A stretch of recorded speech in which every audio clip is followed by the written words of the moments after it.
So, ang topic natin ngayon, anong pakiramdam na may makatrabaho kang ibang lahi dito sa Canada?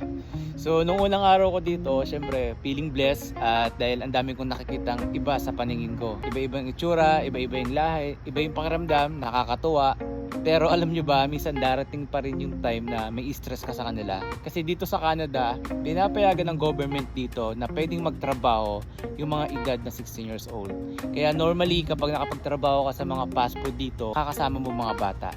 Kaya minsan mapapapikit mata ka na lang dahil ayaw mong makita yung mga bagay na hindi healthy sa operation. Tulad ng magkaroon ng initiative, magkaroon ng concern sa mga nangyayari. Nga yung mga makakatrabaho mo dito, mga bata pa, wala pa sila dun sa pagiging maturity nila dun sa trabaho nila. Kumbaga nasa stage pa lang sila ng beginner or inaaral pa lang nila kung ano yung performance na dapat na meron ka sa trabaho. So kaya nasa sa'yo na yan kung paano mo handlein yung pressure mo sa trabaho. Pero isa lang ang ma-advise ko sa inyo kung makakapagtrabaho kayo dito sa Canada, huwag kayong magpaka-stress. I-enjoy nyo lang. Ipakita nyo lang kung paano magtrabaho ang Pinoy, kung paano tayo makisama at the same time, huwag natin laging kalimutan na maging mabait sa kanila.